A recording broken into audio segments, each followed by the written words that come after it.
Assalamualaikum warahmatullahi wabarakatuh. Alhamdulillahirabbil alamin wassalatu wassalamu ala asrofil anbiya'i wal mursalin. Allahumma shalli ala Muhammad wa ala alihi wa sahbihi ajmain. Qala Allah Ta'ala fi kitabihil karim, a'udzubillahi minasyaitonir rajim. Wa nafsi wa masawwaha fa'alhamaha fujuraha wa taqwaha. Qad aflaha man zakkaha wa qad khaba man dassaha. Demi jiwa dan penyempurnaan penciptaannya, Allah ilhamkan pada jiwa manusia fujur dan takwa. Berbahagialah mereka yang senantiasa membersihkan jiwanya, dan celaka rugi mereka yang membiarkan dirinya, jiwanya dalam keadaan kotor. Bapak dan Ibu sekalian yang berbahagia, alhamdulillah kita berjumpa kembali dengan Ramadan tahun ini dan bisa melaksanakan amalan-amalan di bulan Ramadan. Alhamdulillah Masjid Nurul Jamil terus bebenah. Masjid lain sibuk jadi masjid ramah anak, Pak. Masjid Nurul Jamil harus jadi masjid yang ramah anak dan ramah lansia ya, Pak. Alhamdulillah.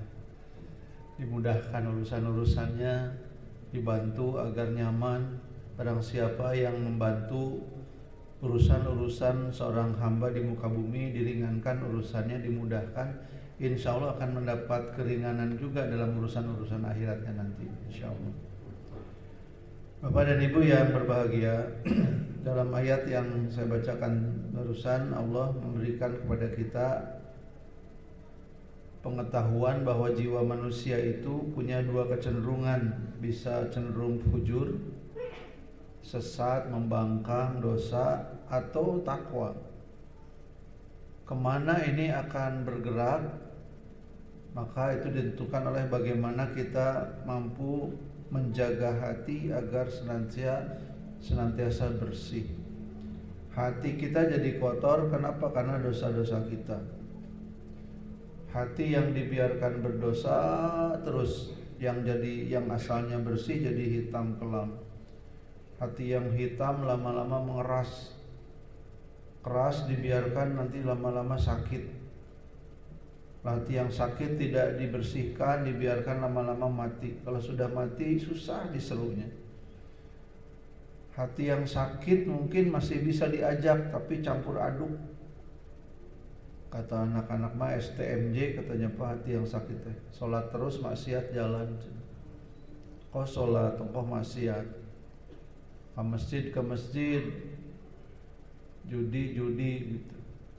Jadi STMJ itu hatinya sakit, ada dalam kegalauan antara ibadah dengan maksiat. Tentu saja ibadahnya seringkali juga jadi tidak nikmat. Bagaimana mungkin ibadahnya nikmat karena dicampur dengan maksiat. Jadi kalau sudah hatinya mati, ya sumum bukmun umyun fahum la yarjiun, di bejaan kumaha wae ge hese. Ayo urang salat nu salat paeh teh salat paeh gitu. Ya atas atau duka pametos gitu mah. Nah, manusia itu hatinya jadi kotor karena dosa. Bagaimana dosa dibersihkan? Man shoma Ramadan imanan wa ihtisaban ghufira lahum ma taqaddama min dzambi. Sing saha-saha siapa saja orang yang saum di bulan Ramadan dengan keimanan dan ketaatan dalam perhitungan yang tepat, maka diampuni dosa-dosanya yang telah lalu. Jadi kalau kita berbicara tentang saum pembersih jiwa, karena dijanjikan orang yang saum Ramadan itu dosa-dosanya diampuni, maka kita gembira menyambut Ramadan, marhaban ya Ramadan. Kenapa? Sadar banyak dosa dan ingin dosanya dibersihkan, sehingga nanti ketika wafat itu kita dalam keadaan husnul khotimah. Mudah-mudahan pas meninggal itu kalimat yang terucap adalah kalimat tahlil, la ilaha illallah. Ada yang meninggal sakit lama, padahal ahli ibadah, jadi susah ibadah teh, tapi berusaha dalam sakitnya ingat sholat. Tidak bisa sambil berdiri, sambil duduk, tidak bisa sambil duduk, sambil berbaring, tetap ingat. Sakitnya enggak sembuh-sembuh, banyak dokter dikunjungi, bahkan mungkin keluarganya pun dokter terus.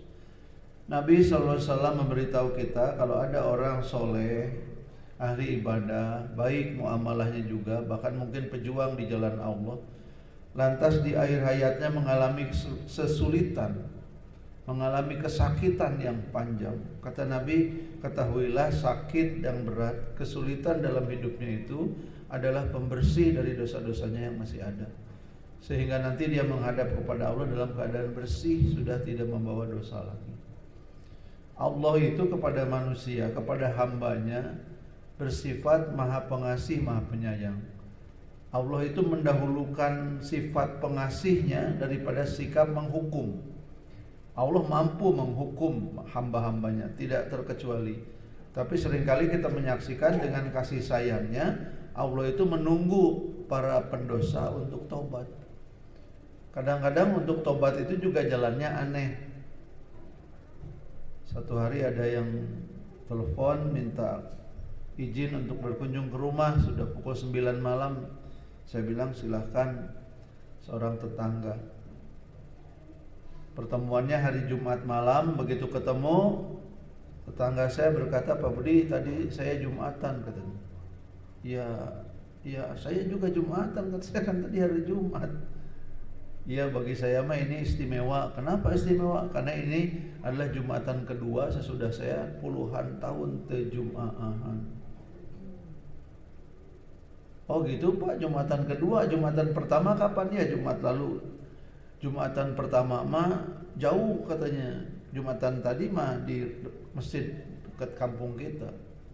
Tapi Jumatan yang lalu kenapa jauh? Survei dulu bisa ya perubahan tata cara, izin. Ternyata tidak ada perubahan. Maka saya berani Jumatan di masjid dekat rumah. Kan kalau beda tidak ngerti ketinggali culang cileun. Izin. Saya tanya kenapa Bapak itu baru Jumatan lagi? Selama ini tidak Jumatan, iya tidak sholat wajib. Ente, ya Jumatan juga wajib yang 5 waktu, enggak juga. Terus kenapa tiba-tiba pengen sholat, pengen Jumatan? Anak perempuan saya mau ada yang ngelamar. Yang ngelamarnya itu non muslim. Terus gimana? Ya saya enggak mau tuh. Anak perempuan saya harus nikah dengan seorang muslim. Kalau dia bukan Islam, dia harus masuk Islam dulu. Kalau tidak akan saya kasih izin. Alhamdulillah sependapat Pak, kata saya tuh. Karena nikah beda agama teh rudet Pak. Masa tuh agama ge loba nu rudet. Aya nu awet rajet. Terang awet rajet Bu. Awet rajet teh pasea unggal poe budak lahir tiap tahun awet rajet. Empah awet tapi rajet. Jadi kalau nikah beda agama enggak, kata si bapak itu. Saya tidak setuju. Ya udah Bapak tinggal bilang ke anak Bapak bahwa Bapak tidak terima kalau calon suaminya itu bukan Islam. Ya itu masalahnya Pak Budi, saya malu katanya. Malu gimana? Takut sama anak saya dibalikin. Islam lu kumaha nu ciga Bapak. Nu tara salat. Tara jumaahan, tara salat wajib. Karena anak saya tahu saya udah lama tidak salat. Jadi lidah saya tuh keluh untuk berkata seperti itu. Jadi gimana? Ya alhamdulillah sama Allah saya tadi digusur katanya. Karena saking takutnya saya, calon menantu saya bukan Islam dan anak saya menempuh jalan nekat. Saya sholat Pak Budi, saya jumaahan, alhamdulillah tuh Pak. Itu cara Allah memanggil orang yang berdosa, lamokot ku dosa. Tidak sholat satu kali itu dosanya lebih gede daripada 1000 kali berzina. Ini puluhan tahun dia sholat. Maka oleh Allah orang-orang yang berdosa itu ditunggu tobatnya. Ya. Jadi kalau bikin tulisan di belakang mobil mendingan ku tunggu tobatmu gitu. Jangan yang lain. Ku tunggu tobatmu kata Allah itu. Dan kalau orang sudah tobat oleh Allah disambut dengan baik. Innallaha yuhibbut tawwabina wa yuhibbul mutatahhirin. Kurang gimana lamokot ku dosana si bapak ini alumni Unpad kalau boleh dibocorkan. Berpuluh tahun teu salat wajib termasuk teu salat Jumat, kan ada orang yang teu salat 5 waktu jumaahan mah lumayan. Dan di kantor baca rumahan ikut gitu ya. Meskipun jumaahan teh khas. Imam naik ke mimbar tidur, imam turun bangun gitu. Ya lumayan masih ke masjid. Ini mah teu lebeng dan Allah memanggil sahabat saya ini untuk kembali kepada Allah dan menghadap kepadanya menjadi ahli sholat. Bapak dan Ibu sekalian yang berbahagia, demikian pula dosa-dosa kita yang lain yang begitu banyak ya. Para ulama merumuskan berdasarkan ayat-ayat dan hadis. Ada dosa-dosa yang kayak satu paket, misalnya takabur, ujub, riya, satu paket. Takabur, ujub, riya, itu satu set dosa yang begitu mengerikan. Takabur, sombong. Orang sombong tuh cirinya tidak bisa diberitahu tentang kebenaran, menolak kebenaran. Asap pang benerna sorangan, walaupun salah. Orang sombong itu berani melanggar perintah Allah. Orang sombong itu menentang Allah. Dia turunan dari iblis. Fasajadu li adama ila iblis aba wastakbaru. Semua sujud pada Adam kecuali iblis. Iblis apa? Takabur. Merasa diri lebih baik daripada Adam. Maka ada satu kisah tentang Nabi Musa yang satu ketika Allah berkata kepada Musa, wahai Musa, kalau datang lagi kembali kepadaku, bawalah orang yang kepadanya engkau bisa berkata aku lebih baik darimu. Musa alaihissalam gelarnya Kalimullah, Nabi yang bercakap-cakap langsung dengan Allah. Tempatnya di Bukit Tursina. Kata kita Bukit Tursina, kata orang Nasrani Santa Katrina.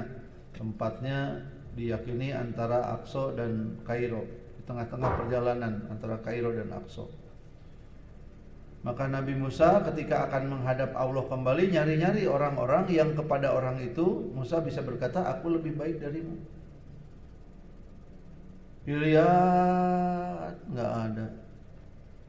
Akhirnya Musa menghadap lagi kepada Allah sendirian. Allah bertanya, mana yang orang yang aku meminta engkau membawanya? Musa alaihissalam berkata, ya Allah, tidak ada satupun manusia yang secara mutlak saya bisa berkata bahwa aku lebih baik darimu. Ada aja kelebihannya dibandingkan saya, kata Nabi Musa. Saya mungkin lebih dari dia dalam bidang ini, tapi dia lebih di bidang yang lain. Demikianlah manusia. Dan kata Allah, kalau saja engkau membawa orang yang kau merasa lebih baik darinya, akan aku cabut gelar kenabian. Jadi yang pertama harus dibersihkan adalah sifat sombong. Insya Allah yang sombong-sombong ini kalau sedang saum harusnya tahu diri bahwa dia tidak perlu sombong. Kenapa? Geningan ai tidak makan tidak minum maleles. Badai sombong kumaha. Kalau sama Allah dicegah untuk makan dan minum, kalau rezekinya diputus oleh Allah, kalau tangannya tak bisa bergerak, kalau kakinya tak bisa melangkah, memang dari mana kita bisa bergerak? Tidak karena Allah. Siapa yang mensinkronkan visual motorik dan kemudian menyambungkan dengan sistem saraf sehingga kita jalan teh enak? Memangnya tidak sulit jalan turun tangga. Itu melibatkan seperangkat koordinasi visual motorik sistem saraf yang luar biasa. Memangnya siapa yang menjadikan Bapak Ibu kalau pergi ke masjid dan pulang teh apal? Kan pulang ke rumah nggak usah pakai Google Map kan, terus apal. Coba kalau tidak dipandu oleh Allah, tidak ada disimpan memori itu dengan baik. Kemana-mana teh harus buka Google Map. Mending kalau Google-nya ke jalan, kalau Google-nya crash gimana? Pulang teh ka imah batur deui, Siapa yang memberi itu semua? Allah. Bagaimana kita mau sombong?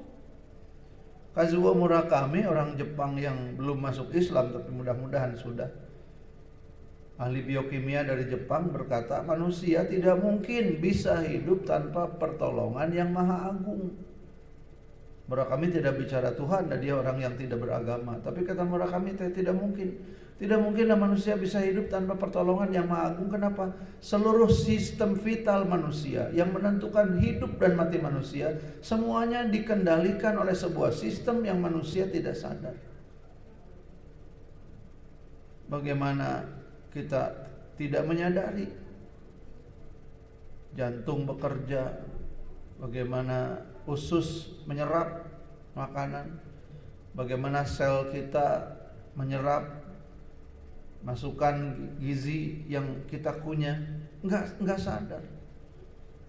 Kalau ustad-ustad yang lain, guru saya di kampung mengibaratkan, dah kalau tadi tulungan ku Allah maripu katanya Pak Bu. Kuku dan gigi bahan bakunya sama, tapi ai kuku menjadi terus gigi mapan berhenti segini. Kalau dibalik tuh kasihan Bu Amalia dokter gigi repot motongan gigi terus. Gigi manjangan, kuku diem kan repot Pak. Kuku mah bisa dipotong meskipun gunting kukunya anggar buatan Cina nomor 777 sama dari Cina. Sampai sekarang belum bisa bikin pabrik gunting kuku gitu. Jadi yang sombong-sombong begitu insya Allah dengan saum itu dibersihkan, jadi tidak sombong. Ujub itu bangga diri. Kalau sombong harus ada lawan, kalau ujub mah sendirian Pak. Tengah malam bangun ibu, lihat cermin, terus dalam hati, ya Allah ya abdi gelis-gelis teh, kita teh ujub. Sendirian, nggak ada lawan. Bapak malam-malam baca Quran, tek dalam hati, ya Allah ya abdi meni soleh kieu. Siang tadi saum, sedekah, ayeuna malam-malam bangun ngaji, abdi mah meni soleh, tak ujub gitu. Istighfar cepat-cepat ya. Takabur, ujub, ria sudah sering dibahas, yaitu pamer. Kecil, kelihatannya bagaimana orang-orang yang ria itu beda perilakunya ketika ada orang banyak dan ketika tidak ada orang. Cenderung orang yang ria itu berperilaku lebih baik di hadapan orang lain dibanding kalau sedang sendirian. Maka mudah-mudahan dengan membersihkan jiwa dari dosa-dosa itu sampailah kita kepada derajat takwa. Dan saum kita tujuannya apa? La'alakum tattaqun. Orang takwa itu bagaimana? Orang takwa itu dari surat Al-Imran disebutkan allazina yunfikuna fis sarra'i wadh-dharra'i wal kadhiminal ghaidha wal 'afina 'anil nas wallahu yuhibbul muhsinin. Wallazina idza fa'alu fahisatan aw zalamu anfusahum zakarullah fastaghfaru lidzunubihim al-ayat. Jadi mudah-mudahan kalau jiwanya sudah bersih dengan saum, kita menjadi orang yang berinfak dalam lapang dan sempit. Infak jadi habit. Bukan hanya ketika ada perlu kepepet pengen ditolong oleh Allah infak. Boleh. Tapi kalau sudah takwa mah dalam lapang dan sempit. Bukan hanya pada saat ada keperluan. Orang-orang yang sudah bersih jiwanya karena saum itu insya Allah jadi pemaaf. Tidak usah nunggu yang bersalah minta maaf, sudah dimaafkan. Rudet sekali Pak Bu kalau orang bertengkar apalagi keluarga tidak saling memaafkan, rudet. Susah hidupnya ya. Bahkan anak berani untuk tidak memaafkan kesalahan orang tua karena dia pikir orang tuanya salah. Orang tuanya sedih, anaknya rudet hidupnya ya. Jadilah pemaaf kalau memang kita ingin menunjukkan bahwa kita berhasil dalam saum yang jiwanya sudah dibersihkan. Dan kemudian orang-orang yang takwa itu juga orang-orang yang mampu mengendalikan amarah. Dalam struktur ayat tadi berinfak dalam lapang dan sempit, kemudian mengendalikan amarah, kemudian pemaaf. Kendalikan amarah, jangan mudah marah, bukan tidak boleh marah. Yang tidak boleh itu marah-marah terpugu. Kalau ada kezoliman, kemungkaran di depan mata, rubah dengan tangan. Kalau tidak bisa dengan tangan, dengan lisan. Lisan tidak bisa, hati kita berteriak terido. Lisan itu bisa berupa tulisan ya, bisa berupa protes, bisa berupa tindakan-tindakan yang menunjukkan bahwa kita tidak terima. Jadi bukan tidak boleh marah, tapi marahnya terukur kepada sesuatu yang memang harus dihilangkan untuk mendatangkan kemaslahatan. Dan orang-orang takwa itu di ayat yang ini, ayat yang kata sebagian ahli tafsir para ulama, ketika ayat ini turun, iblis teh kehilangan harapan, hopeless. Kenapa? Karena di ayat ini ciri orang takwanya rada unik. Kalau yang tadi mah berinfak, mengendalikan amarah, kemudian pemaaf. Orang takwa yang keempat di surat Ali Imran ini disebutkan orang-orang yang waladina dafa'alu fahisatan, orang-orang yang berbuat dosa besar atau menganiaya diri sendiri, masih bisa disebut takwa asal mereka cepat ingat pada Allah dan minta ampun. Nah, mudah-mudahan kita termasuk orang-orang yang dengan saum hatinya jadi bersih, jiwanya dibersihkan, dan kemudian hilanglah sifat-sifat buruk yang menjadi ciri-ciri orang yang tenggelam dalam fujur. Dan insya Allah saum kita adalah saum yang menggugurkan dosa-dosa dan kemudian mendatangkan kebaikan demi kebaikan di dunia dan akhirat kita. Demikian, mudah-mudahan bermanfaat. Subhana rabbika rabbil izzati amma yasifun, wassalamun alal mursalin, walhamdulillahi rabbil alamin. Wassalamualaikum warahmatullahi wabarakatuh.